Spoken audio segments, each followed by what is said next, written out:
भी लाज आपको नहीं आती है मोदी जी? एक बार अपनी अंतरात्मा की आवाज को सुनकर भी। और मैं लोकतंत्र के चौथे स्तंभ से बात करते हुए ये सनातन संस्था जैसे संगठनों पर भी मैं कुछ जरूर कहना चाहती हूँ कि ऐसे संगठनों ने सनातन शब्द का सबसे ज्यादा अपमान किया, सनातन शब्द का सबसे ज्यादा दुरुपयोग किया है। सनातन धर्म क्या होता है ये तो गोस्वामी तुलसीदास जी ने श्री रामचरितमानस में बहुत पहले ही लिख दिया कि परहित सरिस धर्म नहीं भाई और पर पीड़ा सम नहीं अभिमाई। यानी दूसरे को परेशान करने से बड़ा कोई अधर्म नहीं है और दूसरे को खुश करने से ज्यादा उसकी पीड़ा को हरने से बड़ा कोई धर्म नहीं। ऐसी बानी बोलिए मन का आपा खोए, ऐसी बानी बोलिए मन का आपा खोए, औरन को शीतल करे आपहु शीतल होए। एक और जुबान में भी बोल देती हूँ कि कुदरत को ना मंजूर थी सख्ती जबान में, इसीलिए नहीं दी हड्डी जबान में।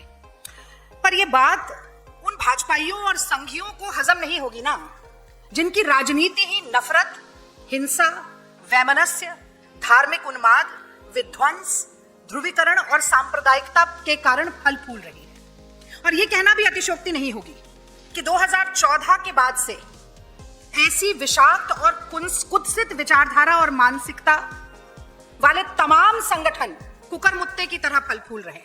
विचारधारा भी फल फूल रही है और उस विचारधारा पर चलने वाले संगठन भी फल फूल रहे। और ये वो संगठन है जो चुटकी बजाते ही या पलक झपकते ही आए दिन भारत के संविधान को ताक पर रखकर हिंदू राष्ट्र बनाने की मांग करते हैं, अल्पसंख्यक समुदायों को टारगेट करते हैं, भारत के समाज का जो सौहार्द है, जो सामंजस्य है, जो प्रेम है, भाईचारा है, बंधुत्व है, उसको खत्म करने की कोशिश करते हैं। और इसी तर्ज पर चलते हुए भारतीय जनता पार्टी और संघ के तमाम नेता भड़काऊ भाषण देते हैं, हेट स्पीच करते हैं। और मोदी जी से जब पूछा जाता है या उनके प्रवक्ताओं से जब पूछा जाता है तो वो फ्रिंज एलिमेंट कहकर पल्ला झाड़ लेते हैं। पर अब मानक बदल रहे हैं।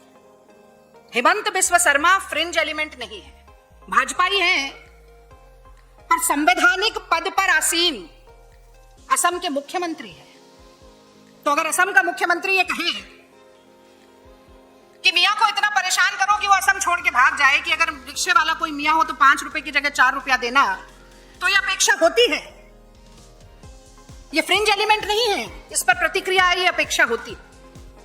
और जब उसी हेमंत बिस्व शर्मा का एक ऐसा वीडियो बनाया जाता है जिसमें कि बंदूक तानकर अल्पसंख्यक समुदाय की ओर निशाना लगाया जाता है, तो वो गोली मुसलमानों पर नहीं चलती है, इस देश के संविधान पर चलती है, ये संविधान पर चलती है। ऐसी ही नफरती गोली ने महात्मा गांधी का सीना भी छलनी किया था। और असम भाजपा का ऑफिशियल हैंडल सोशल मीडिया उसे ट्वीट करता है, कोई प्रतिक्रिया नहीं होती।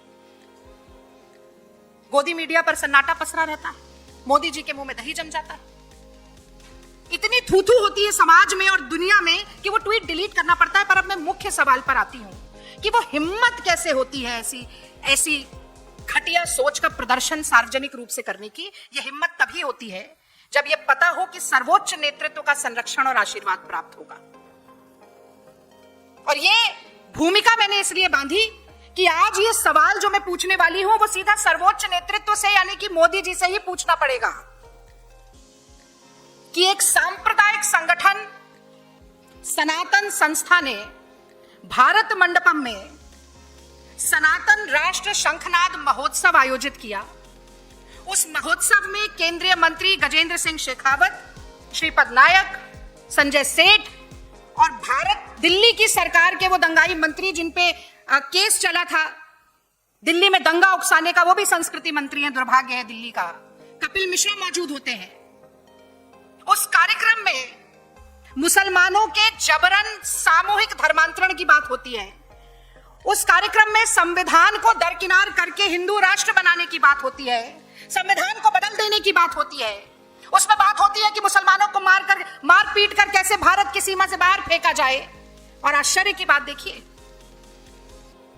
इस कार्यक्रम को भारत सरकार प्रायोजित करती है। मोदी सरकार का संस्कृति मंत्रालय 63 लाख रुपया, जो कि इस देश की जनता की खून पसीने की कमाई है, 63 लाख रुपया ऐसे सांप्रदायिक संगठन को सशक्त बनाने के लिए, देश का माहौल बिगाड़ने के लिए, देश के अल्पसंख्यक समुदाय के खिलाफ समाज में दुर्भावना भरने के लिए देश की सरकार, मोदी जी की सरकार पैसा दे रही है। अब तो फ्रिंज एलिमेंट्स की भी बात नहीं है, क्योंकि ये मोदी सरकार स्वयं कर रही है। और मुझे बताना होगा कि ये सनातन संस्था गोवा का एक संगठन है जिस पर कर्नाटक पुलिस जांच कर रही है गौरी लंकेश और एमएम कलबुर्गी की हत्या की। ये जांच चल रही है और ऐसे में दुर्भाग्य की भी अगर मैं कहूं तो ये बहुत ही छोटा शब्द हो जाता है। द क्विंट ने इस कार्यक्रम पर एक स्टोरी की और उसके बाद ये जानने की कोशिश की आरटीआई के जरिए कि कितना पैसा भारत सरकार ने दिया। वो आपके सामने ये लिखा भी हुआ है। दिल्ली सरकार ने अभी नहीं बताया कि कितना पैसा दिल्ली सरकार ने दिया है और किस कारण से दिया है। मैं ये पढ़ना चाहती हूं कि in this regard it is informed that ministry of culture government of India has sanctioned financial assistance of 63 lakh to Sanatan Sanstha Sangathan Ashram, then the address for Sanatan Rashtra Shankhnad Mahotsav to be organized at Bharat Mandapam, New Delhi under the commemoration of 150th year of national song Vande Mataram. तो वंदे मातरम का तो ना वाह हुआ ना माँ हुआ, जो हुआ वो मैंने आपको बताया। तो अब मैं सीधे सीधे 3-4 सवाल पूछना चाहती हूँ कि एक ऐसे कार्यक्रम में जहां नारे लगे हों कि भारत तेरे अब्बू की जागीर नहीं है, जहां नारे लगे हो कि ये हम बनाम वो की लड़ाई है, जहां नारे लगे हो कि संविधान को छोड़कर हिंदू राष्ट्र बनाना है, जहां पर नारे लगे हो कि मुसलमानों को भारत की सरजमीन से भगाना है, ऐसे कार्यक्रम के लिए मोदी जी की सरकार ने 63 लाख रुपए क्यों दिए? मैं जानना चाहती हूं, क्या मोदी जी समाज में सांप्रदायिक ध्रुवीकरण चाहते हैं? क्या मोदी जी इस देश की गंगा जमुनी तहजीब को सरकारी पैसे से तार तार करना चाहते हैं? क्या मोदी जी अल्पसंख्यकों के खिलाफ काम कर रहे संगठनों को और सशक्त करना चाहते हैं?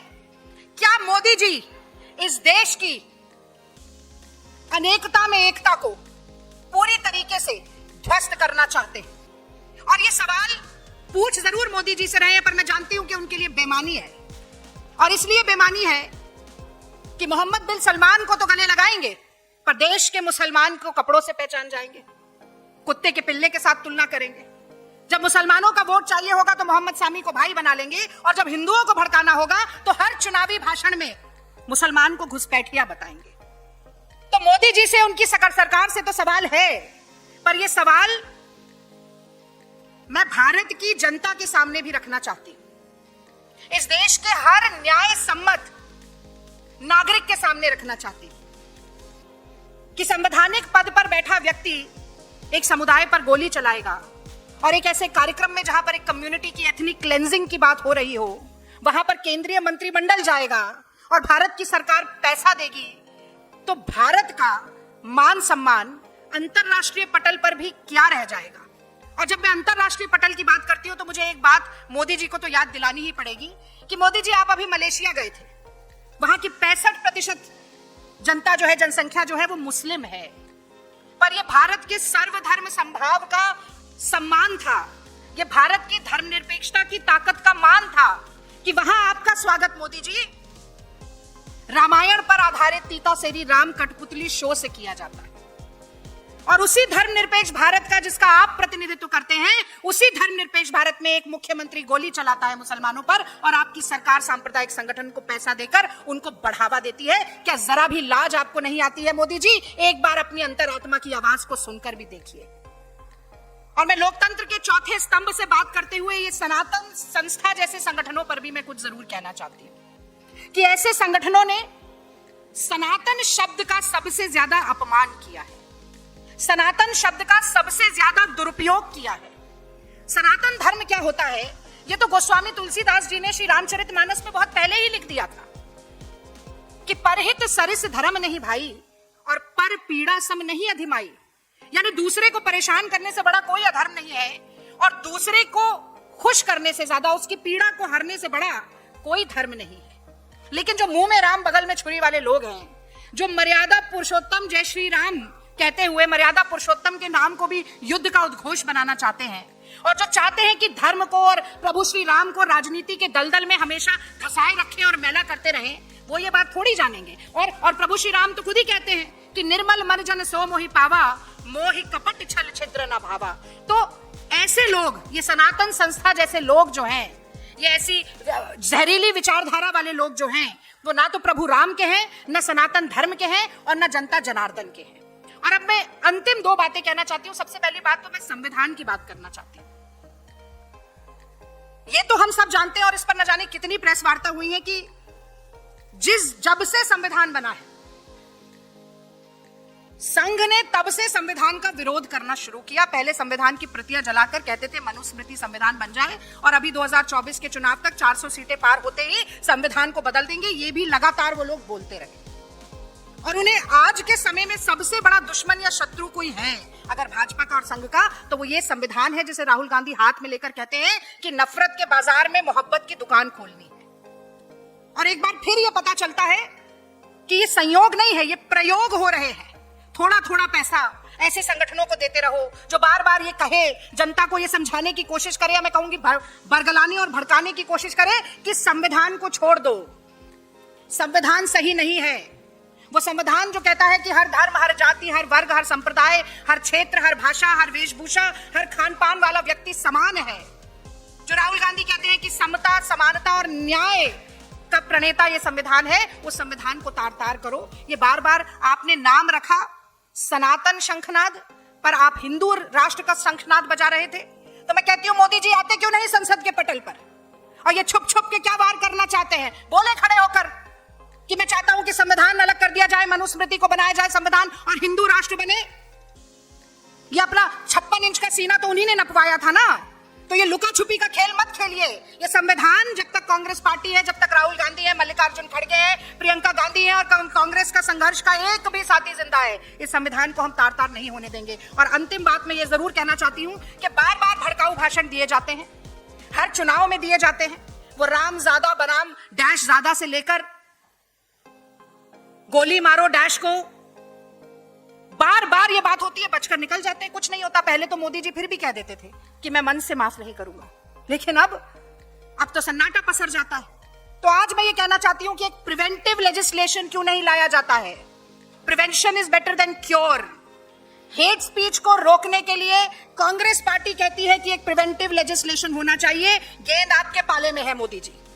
और मैं जानना चाहती हूं कि मुखिया मुख सो चाहिए खान पान सब एक, पाले पोसे सकल अंग तुलसी सहित विवेक। इसका लेश मात्र भी आप आत्मसात करते हुए, अपने आचरण में दिखाते हुए एक प्रिवेंटिव लेजिस्लेशन लाइए, ताकि जब आप भाषण दें, आपके नेता मंत्री संतरी भाषण दें, सनातन संस्था जैसे तमाम संगठनों में भाषण हो, तो ये हिंदू, मुसलमान, हिंदुस्तान, पाकिस्तान, नफरत, हिंसा, ये शब्द ही इस्तेमाल ना हो। और अगर ये शब्द इस्तेमाल नहीं होंगे तो आप भाषण दे पाइएगा कि नहीं दे पाइएगा, ये आपके दिमाग में जरूर सवाल होगा। पर मैं चाहती हूं कि इस छोटी ओछी स्वार्थ सिद्धि की राजनीति से अब आप ऊपर उठे और देश के बारे में जाते जाते, क्योंकि अब आपकी वापसी तो होने वाली है नहीं, जाते जाते एक प्रिवेंटिव लेजिस्लेशन की बात पर अपने विचार जरूर रखकर जाएं। इस विषय से संबंधित अगर कोई बात है, कोई सवाल है, तो मैं जरूर जवाब देना चाहूंगी।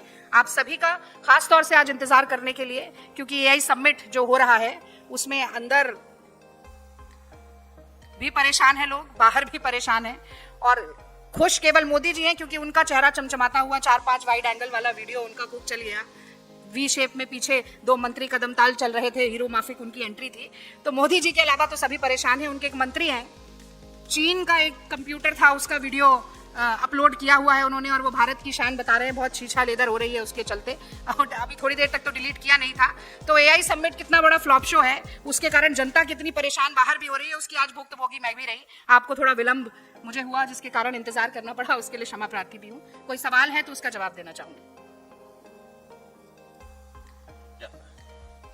मैं पूछता हूँ, मेरा नाम तेजपाल सिंह है। क्या ये हेट स्पीच का इस्तेमाल सिर्फ इसलिए किया जाता है कि जनता का ध्यान जो जरूरी और उचित मुद्दे उनसे भटकाया जा सके, या कुछ और? बिल्कुल सही आपने सवाल पूछा। देखिए, मैंने शुरुआत में यही बात कही कि जिनकी राजनीति जो है वो दिन दूनी रात चौगुनी बढ़ती है नफरती भाषण से, जाति के नाम पर, धर्म के नाम पर लड़वाने से, वो बार बार इसका इस्तेमाल करते हैं। और आपने, मैंने कई आपको उदाहरण भी गिनवाए, खुद मोदी जी की बात भी आपको गिनवाई। और अभी भी आप देखिए, जिस प्रदेश में चुनाव होता है वहां मुसलमान घुसपैठिए हो जाते हैं। एसआईआर में उनके नाम नहीं आते, कौन घुसपैठी है, कितने घुसपैठी हैं, और जैसे ही चुनाव जाता है वो घुसपैठी भी चले जाते हैं। तो ये राजनीतिक स्वार्थ सिद्धि के लिए कुछ ब्राउनी पॉइंट स्कोर करने के लिए, जनता का ध्यान महंगाई, बेरोजगारी, असुरक्षा, किसानों की लाचारी, रुपए डॉलर की जो गिरती कीमत है, अर्थव्यवस्था जो है वो इतनी खस्ता हाल है, इन सब से हटाने के लिए लगातार इन चीजों का इस्तेमाल होता है। पर बहुत बड़ी बात यह है कि अगर समाज इससे बटता है, अगर हिंदू, मुस्लिम, सिख, ईसाई, महिला, पुरुष, अगड़े पिछड़े, दलित, आदिवासी सब एक नहीं होंगे तो ना अच्छे दिन आएंगे, ना 5 ट्रिलियन की इकोनॉमी बनेगी और ना ही सबका साथ सबका विकास हो सकता है। लेकिन राजनीतिक फायदा तब होता है जब इन्हें बांट दिया जाए। वो अंग्रेज कहते थे ना डिवाइड एंड रूल, तो अंग्रेजों की डिवाइड एंड रूल पॉलिसी को अगर आज कोई देश में चला रहा है तो वो संघ और भाजपा